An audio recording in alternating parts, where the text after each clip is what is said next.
Hello दोस्तों, कैसे हैं आप। हमारे यूट्यूब चैनल में आपका स्वागत है ज्ञान चर्चा में। आइए जानते हैं श्री अनुराधाचार्य वाचन, उनका क्या कहना है।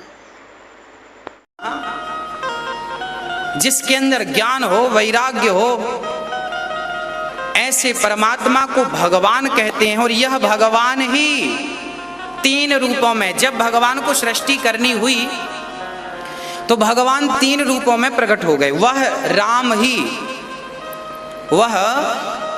वह नारायण ही शिव रूप में प्रकट हो गए, वह नारायण ही ब्रह्मा रूप में प्रकट हो गए, और तीन बनकर के इन्होंने सृष्टि को उत्पन्न किया, पालन किया और शिव बनकर संहार कर दिया। तो सत चित आनंद, हाँ, ये जो तीन है ना, सत चित आनंद, ये ब्रह्मा विष्णु महेश का स्वरूप है। वह एक ही तीन भागों में विभक्त होके अनेक लीलाएं कर रहे हैं, अनेक लीला। और हम कंफ्यूज होते हैं कि ब्रह्मा ये तो फिर विष्णु बड़े, तो फिर शिव बड़े, तो ये बड़ा, कोई बड़ा और कोई बना। अब जानते हैं संत रामपाल जी महाराज के वचन। अनंत कोट ब्रह्मांड का एक रति नहीं भारे, सतगुरु पुरुष कबीरे हैं ये कुल के सिरजनहारे। ना सतगुरु जननी जने उनके माने बापे, पिंड ब्रह्मांड से रहित हैं जाना तीनों तापे। हम सुल्तानी नानक तारे दादू को उपदेश दिया, जात जुलाहा भेद न पाया वो काशी माहे कबीर हुआ। अब ये भी स्पष्ट कर दिया कि जो जुलाहा जाति में प्रकट हुए थे वही परमात्मा अनंत कोट ब्रह्मांड के स्वामी कबीर जी हैं। तो अखिल ब्रह्मांड का नायक, अखिल ब्रह्मांड का स्वामी कबीर साहब हैं, जो बनारस के अंदर, काशी शहर के अंदर जो सह शरीर आकर प्रकट हुए थे, एक कमल के फूल पर शिशु रूप धारण करके विराजमान हुए थे। धीरे धीरे बड़े हुए, तत्व ज्ञान का प्रचार किया। ये हम सब के जनक हैं, ये कुल के मालिक हैं। इन भगवान ने, इस परमात्मा ने आकर के अपना यथार्थ ज्ञान दिया। प्रत्येक युग में आते हैं ये कबीर परमेश्वर, लेकिन अन्य युगों में, सतयुग त्रेता द्वापर में, ये अन्य नामांतर करके आ जाते हैं। सतयुग में सत्सुकृत नाम से, त्रेता में मुनिंदर नाम से, और द्वापर में करुणा में नाम से, और कलयुग में अपने ओरिजिनल नाम से आते हैं, कबीर नाम से, कबीर नाम से। तो पुण्यात्माओं, 600 वर्ष पहले परमात्मा ने इन श्री ब्रह्मा, श्री विष्णु, श्री शिव जी, इनके पिता और इनकी माता की उत्पत्ति बताई थी। ब्रह्मा विष्णु महेश के माता पिता की जानकारी परमेश्वर ने 600 वर्ष पहले बताई थी। लेकिन इन अज्ञानी ऋषि में, ऋषियों ने, तत्वज्ञानहीनों ने, मंडलेश्वरों ने परमात्मा के उस अमृत ज्ञान को, उस यथार्थ ज्ञान को जनता तक नहीं जाने दिया, और कहते रहे कबीर झूठ बोलता है, ये अशिक्षित है, ये क्या जाने भगवान के बारे में, ये क्या जाने वेदों और गीता और पुराणों के बारे में, क्योंकि इसको अक्षर ज्ञान नहीं, ये संस्कृत भाषा से परिचित नहीं।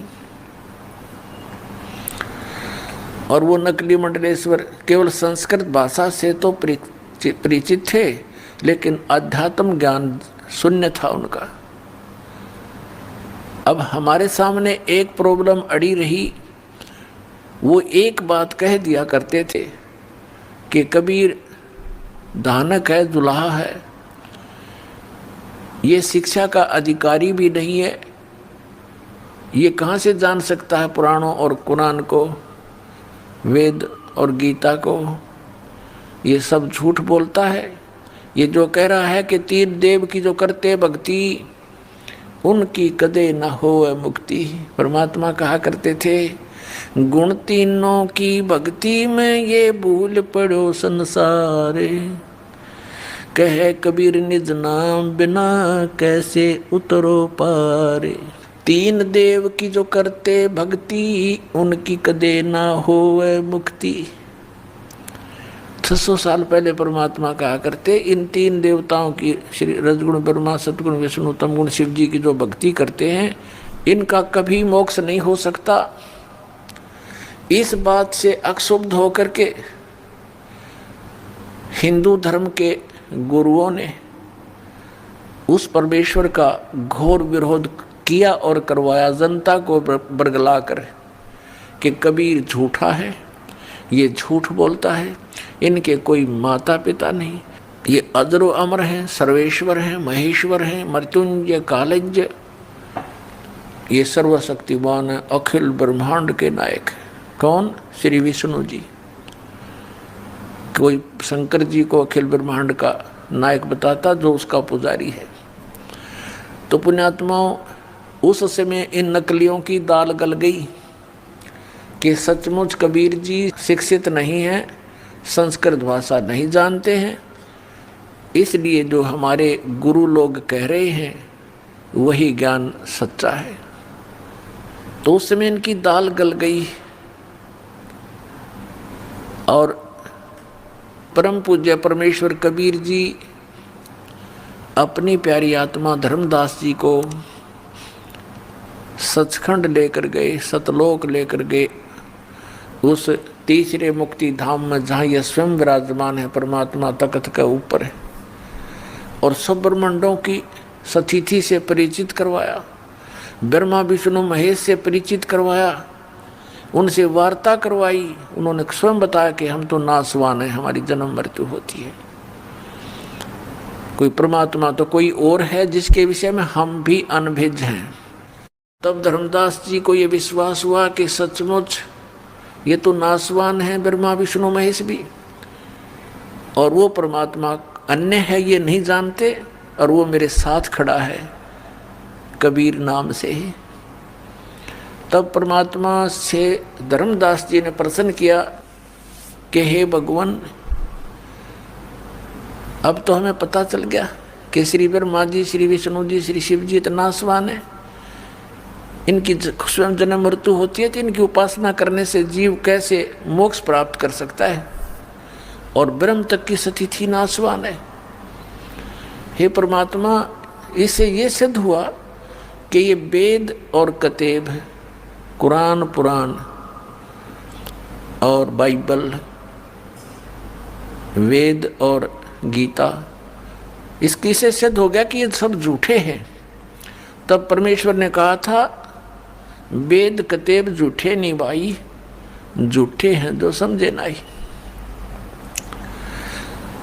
ये शास्त्र झूठे नहीं है, झूठे तो वो हैं जिन्होंने ये समझा नहीं, इनकी समझ में नहीं आया। ये पढ़ते रहे, रट्टा लगाते रहे, घोट लेते संस्कृत को, और अशिक्षित व्यक्तियों के बीच में बैठ के दो विद्वान शास्त्रार्थ किया करते थे, और जिसने संस्कृत ज़्यादा बोल दी, श्रोताओं के हाथ में डिसीजन होता था, जो कुछ भी नहीं समझ रहे थे वो बोल क्या रहे। एक समय कोई सुप्रसिद्ध विद्वान किसी नगर में कथा कर रहा था, प्रवचन किया करता था, आसपास के क्षेत्र में सुप्रसिद्ध था, और ये कहा करते थे कि ऐसा विद्वान वेदों और गीता का, पुराणों का देखा ना सुना, उसकी दंत कथा इतनी होगी।